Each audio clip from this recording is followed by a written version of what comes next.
Hey guys, Nary here from Drake Wayne Gaming. Some of you know me on Twitter, the Gaming Dragon. Today I'm coming back at you into the Let's Play episode of Violet Memoir, Leigh's Path. So I'm going to be a little bit quieter right now because I'm doing this at night. I've got all my fans on, so hopefully it'll mask the voice a little bit. Everybody in the house is sleeping in their respective rooms. So yeah, guys, let's just jump right back in and please enjoy for the next 18 minutes and let's go. Alarm chain, you're up. All right. Let's get that awesome possum. Okay. Instead, a question enters my brain and comes out of my mouth in an effort to dispel this silence. It's not like the comfortable silence that we normally share. Why do you think we've been kidnapped? He stops and turns to me. His expression the closest to sassy I've ever seen him make. It's like I can hear him saying, seriously, though it sounds weird in his voice. The tone is unnatural for Leigh, who is normally so self-contained. We woke up in this shithole and don't remember why. Not much to think about. Instead, he replies to my question in his usual calm tone, but there's a hint of something else in there that makes me relax. A confidence, even if his answer doesn't prove anything. But we don't even remember being knocked out. We fell through the library floor without anyone noticing, and we were probably drugged. I don't know. This all feels too familiar for it to be a coincidence. It's just like when I passed out in class and had that nightmare. Despite the obviously abandoned state, there's not a sound to be heard in the entire hospital. Not even any small bugs or animals taking residence. I can only hear our breathing, footsteps, and my heart thudding in my ears. The holes in the floor have become more prominent, forcing me to have to pay attention to where I'm walking, and that has an unintended side effect. I can see through the holes and the infinite darkness beneath. I just really hope that the lights aren't on below us and it's not just a giant drop. I've had enough of those in the last week for my whole life. Then I take a step, and the board beneath my foot creaks and splinters, causing my body to freeze up. I can't even pull myself away. But Leigh grabs my arms and pulls me back, causing me to gasp and inhale enough dust that I'm forced to hack and cough. It takes a couple seconds for it to pass, but even as it passes, my eyes are still watering. I expect to see a gaping hole where I was just standing, but the board is still there, if split down the middle with the right side dangling into the abyss. It's not enough for me to fall through, but it might have if I stayed. I got you, but be careful. Sorry. It's okay. You're all right. Leigh pats my back before helping me to my feet. A wave of dizziness flows through me, and I see little colorful specks in my vision. I must be seeing stars after all my coughing. I never knew this is what they meant. That's when we see it. Another door, but this time it's open. No more locks keep us from exploring further. If we're lucky, it might be an exit. God, please be an exit. I take an excited step forward before Leigh gently places his hand on my arm. It's light and not meant to restrict, just enough to get my attention. Looking towards him, his expression is his usual neutral expression, but his eyes look serious and his jaw feels more clenched than normal. It's enough to send a chill through my spine. Take your time. We don't want to split up and get lost. Yeah, right. Sorry. He slides his hand up to my shoulder and gives a reassuring squeeze before giving me a shove forward, getting us both in motion again. Entering the room, the first thing that I notice is just how decayed the room is. The walls are all a sickly yellow and browns. The furniture is barely recognizable. The cushioned chair is covered in so much moss that it looks closer to a giant green fuzzy bug than anything I'd ever sit on. The next noticeable thing about this room is the smell. It smells like rust and it's thick enough to taste, a coppery flavor that reminds me of blood. It takes everything in my power not to gag. While Leigh doesn't show any obvious reactions, the way he flares his nostrils and barely scrunches his nose lets me know that he smells it too. I'm almost certain it's a doctor's office or examination room if the computer is any indication. What's next to the computer, however, is much more interesting. It's a clipboard with a few sheets of paper. What's more is that, unlike the rest of the room, it's clean and devoid of any decay. Like it's brand new, just like the lock. I walk and pick it up before Leigh has any chance to protest. This is too strange to not investigate, and I won't let his, admittedly charming, if demeaning, desire to protect me stop me from finding out what's going on. Feeling the soft wood in my hands, the first thing I notice is how smooth it is. I didn't really think about it until now, but due to the deterioration of this area, everything has a rough texture. It's a welcome dose of normalcy in this otherwise cesspool of bizarre circumstances. Even the floor beneath my feet could cut one of my pads if I dragged them against it. Now that I've noticed it, I can't stop the feeling of disgust bubbling in my stomach. Reading the top of the first page, it looks like a simple sheet of medical information, just simple facts and statements. But what isn't as simple as who this belongs to? It's Mercy's! Who? Oh, sorry, I forgot that I haven't read it like Lily, that you haven't read it like Lily and I have. Mercedes is Helena's best friend. She just calls her Mercy. Leaving a gap for a reply. When Leigh doesn't give one, I continue on. Looks like he's just content listening to me. This doesn't make a lot of sense. This shouldn't be here. Look how clean it is. Someone put it here. We should leave then. Mysteries don't matter if someone is going to stab you in the back. Just let me read this first, and I'll leave, I promise. He gives a sigh before nodding. The frown on his face looks more worried than it does upset. Instead of waiting around to hear what I'm going to say, he gets up and wanders to the door, leaning against the frame while peeking outside. I don't think he wants anyone to sneak up on us. Watching him standing there, I can't help but think about how interesting of a person Leigh is. He's stoic to a fault, rarely not calm, and always trying to be the mature one in any circumstance. He barely talks in group scenarios, but if you get him alone, he opens up and talks about the things he cares about. He's a devoted older brother who's fiercely protective of his little sister, and from the looks of it, his friends too, if his treatment of me is any indication. But despite his big tough guy act, he's the most gentle and kind person I know. He loves to wear pink and has surprisingly flamboyant taste for someone who wants to portray himself as someone you shouldn't mess with. And watching him lean against the doorframe in a bright pink hoodie that reveals a gaudy gold navel piercing, looking down the hallways with a determined look on his face makes him look like the most handsome person I've ever seen. Then he turns his head towards me and catches me staring. I don't know what I look like or what he saw when he looked at me, but that toothy smile, that signature grin that completely shatters that facade he wears. How it makes my stomach spin. Jesus Christ, Wallace, this is not the time. I'm stuck in a hospital with no recollection of where I am and how I got here, so I'm drooling over a guy? In an effort to not just stand there staring for hours, I shove my face into the clipboard, devouring any information I can. It shouldn't be a surprise, but Mercy is shockingly normal. No long-lasting diseases, no abnormalities at all. She was just a healthy, normal 19-year-old girl. If anyone saw her anywhere, they just think she's a normal, everyday student. The only reason she's significant is in any way because she happened to be the victim of this awful tragedy. There's nothing that stands out on her medical record other than who it is.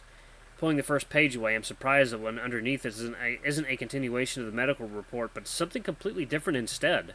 It's a page from the diary. It's in Helena's writing and everything. The left edge of the paper is torn like it's been ripped out. What the hell is this doing here? You okay? My shock must be evidence. It must be evidence because Leigh's got a concerned look on his face and is re-entering the room. No, I mean, yes, everything is okay, just surprised. By what? It's a page from Helena's diary. I think it's one of the missing pages. Missing pages? I'll tell you later. Just let me read this and I'll fill you in. He gives me a nod before heading back to the door, though he's now focusing exclusively on me. I think he's more worried about what's going on in the room than any outside threat right now.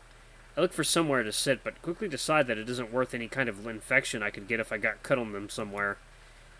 Or what could be hiding inside them.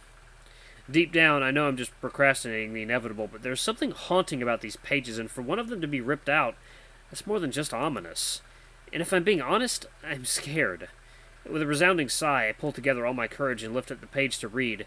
I know if I wait any longer, Leigh will begin to think something is up, and I don't want him worrying any more than he has already. It's Mercy's birthday today. You know what that means. And no, we didn't go drinking. I know, we're only 19. We won't get in trouble, I swear. We had to convince her not to work at the shelter today. She said they're going to be low on volunteers, but the lady there already called us to make sure Mercy takes the day off. She's not fooling anyone. So Mercy, Quinn, Conrad, and I went to this dessert store that Quinn showed me last month. It's super and actually cheap. I kind of expected Quinn to be one of those girls who only eats super expensive shortcakes, but she knows all the good stuff for the cheapest prices. I guess I shouldn't underestimate a business major's ability to scout out a deal. I won't underestimate her in the future. Maybe she can find me a good car for way less. Something about her pink car tells me otherwise, but who knows? Anyway, sorry I got off topic. So we get there and there's this super cute little stand for cakes, but for some reason Mercy wasn't too into it. She'd been really down all week, all month really. I don't know why, she's talking to me less and less about stuff. We still hang out all the time, and I'm pretty sure she's enjoying herself, but for some reason she always looks sad when she thinks I'm not looking, and she won't tell me why. I know she doesn't like Conrad, but I don't think that's it. He's not even there most of the time. I just wish he'd talk to me. We're supposed to be best friends. After buying some cakes, we were eating them, but she still looked miserable. Conrad even left early. He said he had to meet up with the guys, but I know they didn't have anything that day. He made sure of it. He just left because he thought it'll make her feel better. I wanted to ask him to stay, but I knew he wouldn't, and I didn't want to make it seem like I cared more about him than Mercy, especially on her birthday. It didn't help, though. She looked more depressed than ever. Eventually, we just went to the movies and watched something. She looked better afterwards, but I think that's just because no one talked and she could pretend we weren't there. I wish you were here, Mom. I know you'd help her out. I would call you, but I know you're going through the papers lately. I know it's a bad time, and I don't want to bother you. It's just that Mercy's never acted like this before, and she's not talking to me. I don't know what to do. Afterwards, when we got home, I gave her a little necklace I thought was cute.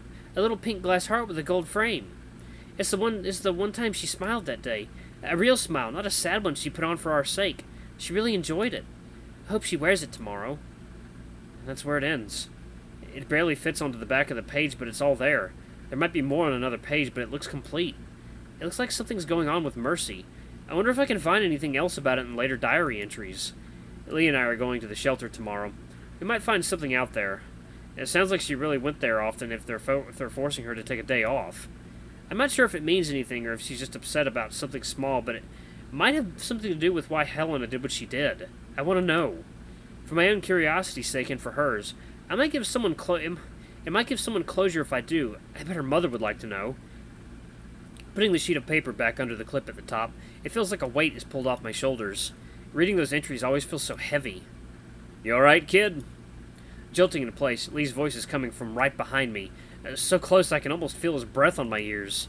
And turning my head around, I can see he's only a couple inches away from touching me. My tail is sneaking through the gap in his long legs. The neutral look on his face is hiding nothing. Specks of worry shows if you know where to look. It hardens his eyes in a way that reminds me of when he's scolding Oscar. Yeah, it's just entries from a dead girl who killed all her friends. What am I supposed to think? It's sad. He looks up at the ceiling at that. Following his gaze, I can see numerous cracks running through the decayed drywall. It looks like it could break just from someone jumping on it, even someone as small as myself. When I hear his voice again, it's much quieter than his normal tone. If I didn't hear what he said, I'd have assumed he hadn't been talking to me. Awful things just happen sometimes, kid. It's not your job to solve them. That makes me step away from him. I straighten myself up. It's not effective at all due to our large height difference, but the gesture is not lost on Leigh. He rolls his shoulders and his eyebrows raise in a curious expression. It's different from what I'd expect on Oscar. There's no amusement, only a question. That's not right. You shouldn't just accept that bad things happen. He lets out a sigh at the end. He lets out a sigh at that and his tense shoulders droop. He looks more tired and exhausted than I've ever seen him. His normally vibrant emerald eyes are dull and half-lidded. Kid, I know you want the world to be a good place, but it just isn't. It can be. Listen. He's cut off from the ceiling above us, makes a strained groaning sound, and flakes of drywall fall to the ground around us. A tiny piece even bounces off my head, causing me to let out a soft grunt of pain. Hey! I can only get a couple words out before Leigh's wrapped an arm around my waist, pulling me against him as he storms out of the room and further down the hall from when he came. Unlike before, he's not taking the time to be gentle, and instead just making sure I'm moving along with him. There's nothing but urgency in his movements. There's a popping sound in the audio. It's kind of odd. I guess it's the sound looping? Huh. It's just noticeable. What are you doing? It's not safe here. I'm about to protest that the conversation isn't over when there's a loud crash behind us. We turn around and the rush of dust out of the room we just occupied doesn't leave much to the imagination. Oh my god. We're leaving. Now. There's no time for me to respond as he yanks me further down the corridor.